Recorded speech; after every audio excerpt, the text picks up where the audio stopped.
are watching Kashif Times. आप देख रहे हैं खबर फेस टू फेस और हमारे साथ एक चैनल है काशिफ टाइम। 13 जून से जो इजराइल और ईरान की जंग शुरू हुई है, पहला हमला जो इजराइल ने किया था उसी को लेकर आज क्या अपडेट है, उस अपडेट पर हम बात करेंगे। मौलाना शादी हैदर साहब हमारे साथ है। मौलाना साहब, आपका स्वागत है हमारे चैनल में। मौलाना, सबसे पहला सवाल हम आपसे ये करना चाहेंगे कि ईरान और इजराइल की जंग को आप किस नजर से देखते हैं? औज़ुबिल्लाहिमिनश्शैतानिर्रजीम, बिस्मिल्लाहिर्रहमानिर्रहीम। आपने सवाल बड़ा अच्छा किया है कि ईरान और इसराइल की जंग में, इस जंग को आप किस नज़र से देखना चाहते हैं। देखिए ज़ीशान भाई, मैं इन चैनल के ज़रिए से काशिफ टाइम और बोल्ड टाइम, खबर फेस टू फेस, इनके ज़रिए से एक मैसेज दे दूं कि इस्लाम जो है, आप शुरू से देख लीजिए, इस्लाम ने, आप तारीख उठा के देख लीजिए इस्लाम की, कि इस्लाम ने कभी हमला करना नहीं सिखाया है। पहली इस्लाम ने कभी पहल ही नहीं की है। आप जंगे बद्र से लेकर मौला अली अलैहिस्सलाम ने जितनी जंगें लड़ी हैं, रसूलुल्लाह भी साथ साथ में थे। आप देख लीजिए, कहीं भी मौला ने अपने हरीफ पर, अपने सामने वाले पर तलवार नहीं उठाई है, बल्कि सामने वाले से कहा है कि तू हमला कर, मैं दिफा करूंगा। तो इस्लाम कहता है कि हम दिफा करेंगे, तुम हमला करोगे, हम दिफा करेंगे, फिर उसके बाद हम जवाब देंगे।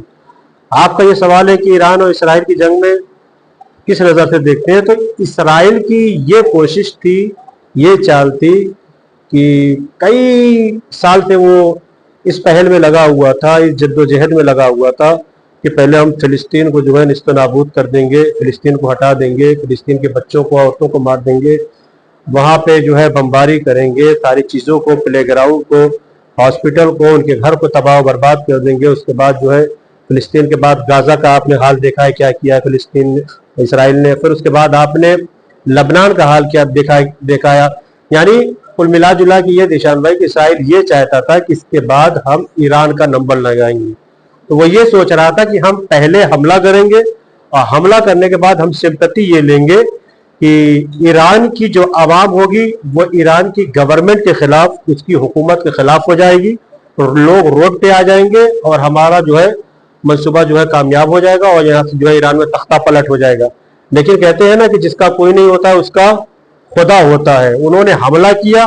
ईरान पिछले 40 साल से, या यूं कह लिया जाए कि 1948 से, जब भी आप देखिए तारीख उठा के, इसी कोशिश में लगा था कि हम डायरेक्ट हमला नहीं करेंगे। फिलिस्तीन का मामला होगा, हम डायरेक्ट नहीं आएंगे। लेबनान का मामला होगा, हम डायरेक्ट नहीं आएंगे। या हिजबुल्लाह का मामला होगा, हम डायरेक्ट नहीं आएंगे।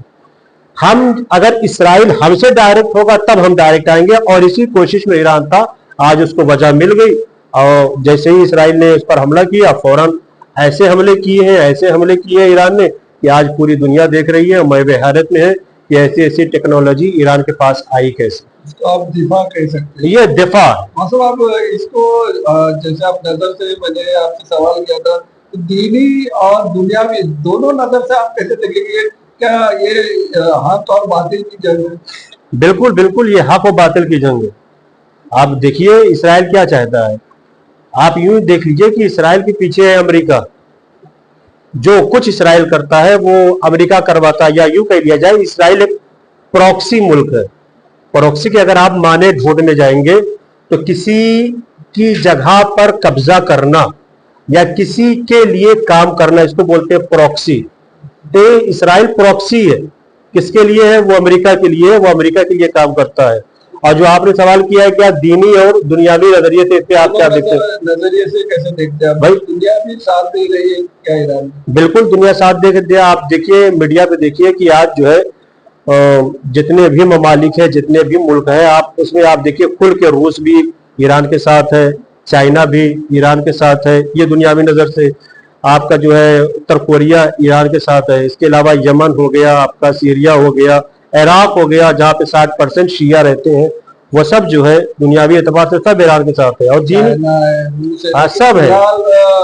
ईरान ने कहा किसी की मदद नहीं ले रहा ईरान। हाँ, सब खड़े हैं कि हमारी मदद। हाँ, इसमें तो जो राष्ट्रपति रूस के हैं, जो राष्ट्रपति रूस के हैं पुतिन, उन्होंने अभी कल परसों उनका बयान आया था कि उन्होंने सामने से ईरान से पूछा कि हम आपकी हेल्प करें, तो ईरान ने कहा कि नहीं, मुझे इसकी आपकी जरूरत अभी नहीं है, जब जरूरत होगी तो हम बोलेंगे। इस जंग में इजराइल ने जो पहल की है, पहला हमला किया है, इसको आप किस तरह से देखते हैं? देखिए, मैंने कहा कि इसराइल ये चाह रहा था कि ईरान हमारे जेर तसल्लुत आ जाए, उसके बाद हम एक नया रजीम, एक नया कानून और एक अपना नया मजहब जो है ईरान में रखें और ईरान वालों को अपने हिसाब से चलाएं। सत्ता की वो चाह रहा था कि जिस तरीके से इसराइल में हमारी हुकूमत चल रही है, उस तरीके से ईरान में भी हमारे जो है सत्ता चले, हमारा काम चले, हमारा हुक्म चले, हमारा हुक्म सादिर हो, वहां के लोग हमारे गुलाम बन के रहे। लेकिन ये ईरानियों ने दिखा दिया कि हम किसी के गुलाम नहीं है, अगर हम गुलाम है तो हम गुलामाने हैदर है फकत, और किसी के गुलाम नहीं है।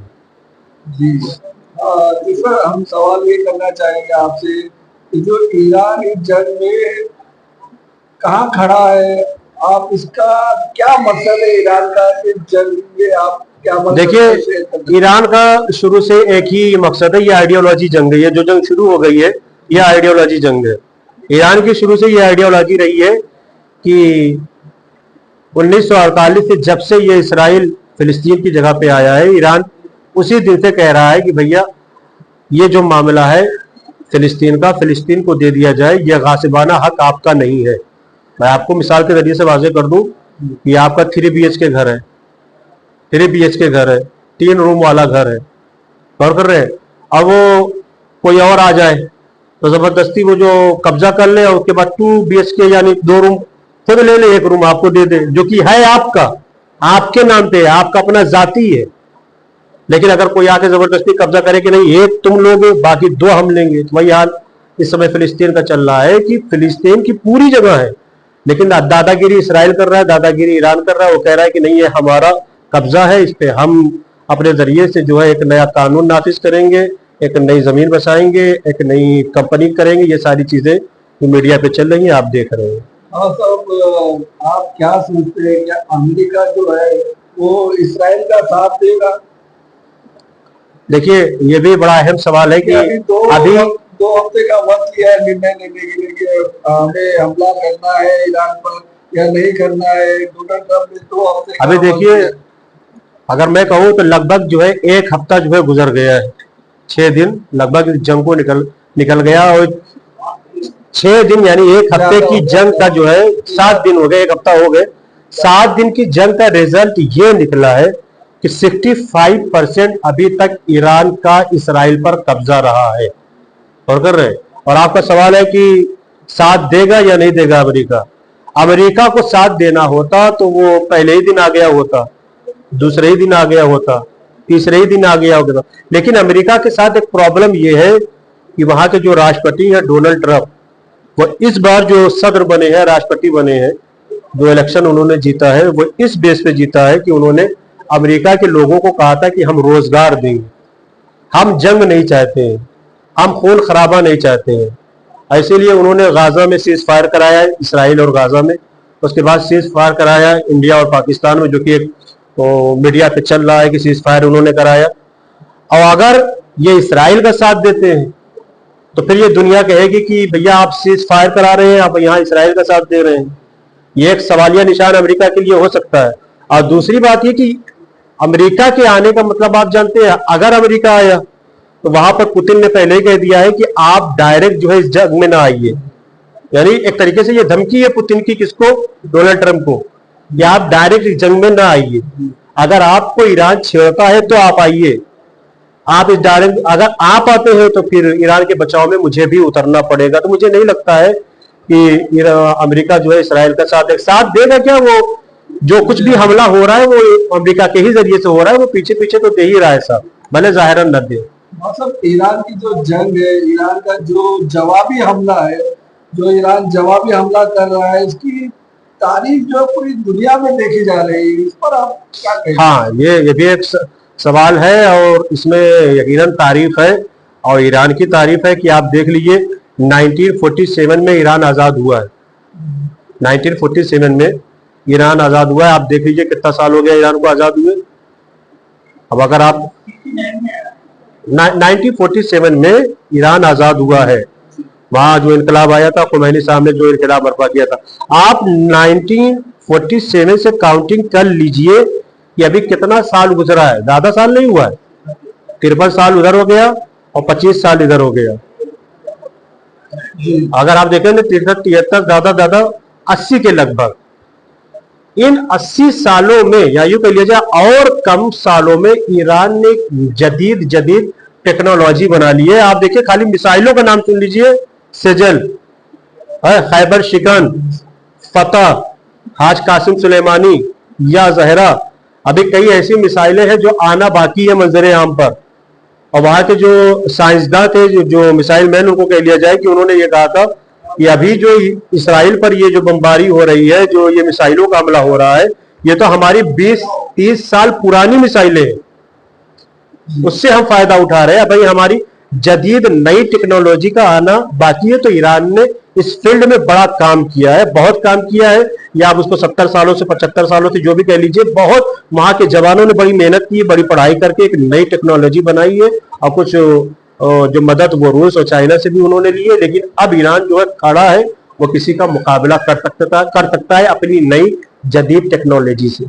ईरान की जंग में एक नाम आयतुल्लाह खामेनी साहब का, जो सुप्रीम लीडर है ईरान के, बहुत ही आ रहा है, उसको आप किस तरह से देखते हैं? हाँ, ये भी मीडिया में एक नाम है।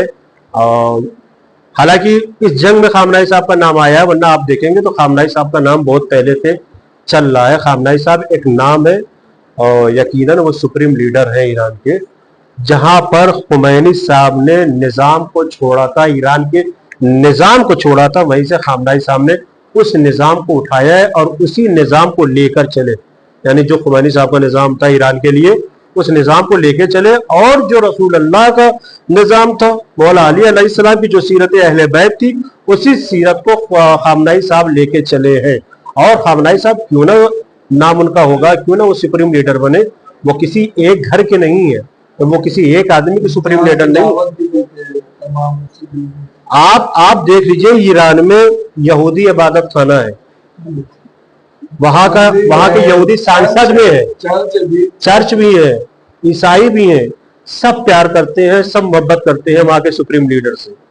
तो वो उनका ऐसा किरदार है, उनका ऐसा कैरेक्टर है कि हर किसी को वो अपने सीने से लगा लेते हैं। हालांकि बहुत सी वीडियो इसमें वायरल हुई है, लेकिन वो सब वीडियो बड़ी पुरानी है खामनाई साहब की, जो किसी से बच्चों से, देखिए बच्चों से कितना लगाव। ये भी सीरत अहले बैत पर उन्होंने अमल किया है कि मौला अली अलैहिस्सलाम को यतीम बच्चों से बड़ा लगाव था, बड़ा प्यार था, और उसी पर वो भी अमल कर रहे हैं कि बच्चों से बहुत लगाव है। यतीम बच्चे, शहीद, यानी जो शहीद के जो बच्चे होते हैं उनके घर पे जाते हैं, मिलने जाते हैं। अभी एक वीडियो वायरल हो रही है कि एक बच्ची कह रही थी कि आप फला जगह जो है कब्रिस्तान में गए थे, मेरे बाबा की फला मंतके में कब्रिस्तान है, आप मेरे बाबा की कब्रिस्तान पे नहीं गए। उन्होंने कहा कि अल्लाह ने मुझे ये तौफीक नहीं दी, इंशाल्लाह अब जाऊंगा तो तुम्हारे बाप की कब्रिस्तान पे, तुम्हारे वालिद मोहतरम की कब्रिस्तान पे मैं फातिहा जरूर पढ़ूंगा। तो ये किरदार वो पेश करते हैं, इसलिए वो सुप्रीम लीडर बने हुए। अब तो ईरान नहीं है, अब तो दुनिया देखेगी कि वाकई वो दुनिया के सुप्रीम लीडर बनने जा रहे हैं, वे बड़े नेता बनने जा रहे हैं। आखिर में एक सवाल ये है कि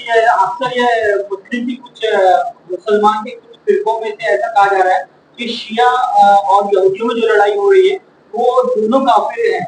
तो आखिरकार उसके लिए क्या कहना चाहते हैं, क्योंकि शिया को भी लोग काफिर कहते हैं और यहूदी को भी काफिर। देखिए कहीं ना कहीं आप देखा जाए तो उनके अंदर एक मंतिक है, वो पीछे से कोई ताकत है जो उनसे बुलवा रही है और वो चाहती है कि शियत जो है वो आगे बढ़ने ना पाए। और इसी तरीके से शिया सुन्नी में लड़ाई करवाई जाए और शिया यहूदी में भी लड़ाई करवाई जाए। ये एक पुरानी ताकत है जो पिछले कई सालों से शियत के पीछे लगी हुई है और वो चाहती है कि शियत जो है बिखर जाए, उसका शिराजा बिखर जाए, ये टूट जाए। लेकिन इनको पता नहीं है कि शियत जो है वो इमाम अली अलैहिस्सलाम के मानने वाले हैं और जिनको इश्क इमाम अली हो जाता है वो अपनी जगह पे रहते हैं, उसी सीरत पर अमल करते हैं, वो कभी बिखरते नहीं है, वो एक रहते हैं। इसकी मिसाल करबला का मैदान है, जहां पर 72 थे लेकिन सब एक थे, अपने इमाम की मारिफत रखते थे, अपने इमाम की मारिफत रखते थे और अपने इमाम को पहचानते थे। आखिर में आलम इस्लाम को क्या मैसेज देना चाहिए? आलम इस्लाम को यह मैसेज देना चाहेंगे कि देखिए, आप हक का साथ दीजिए, बातिल का साथ मत दीजिए, आप मजलूम का साथ दीजिए, जालिम का साथ मत दीजिए, आप सच का साथ दीजिए झूठ का साथ मत दीजिए। आप अपने अंदर और अपने दरमियान जो आपके दुश्मन है, सबसे बड़े दुश्मन है, उनको पहचानिए, उनको निकाल के बाहर फेंकिए और दुनियावी लिहाज से जो एक इत्तेहाद का पैगाम होना चाहिए, उस पैगाम पर आप कायम रहिए। दर्शकों, हमारे साथ मौलाना शामिया हैदर साहब ने जो ईरान जो जंग चली उसके ऊपर उन्होंने बात की, उन्होंने एक मैसेज दिया है कि हक का साथ दे, बातिल का साथ ना दे। बहुत ही अच्छा मैसेज था। आपने हमारा पूरा इंटरव्यू देखा, आपकी क्या राय हमें कमेंट करके बता सकते हैं।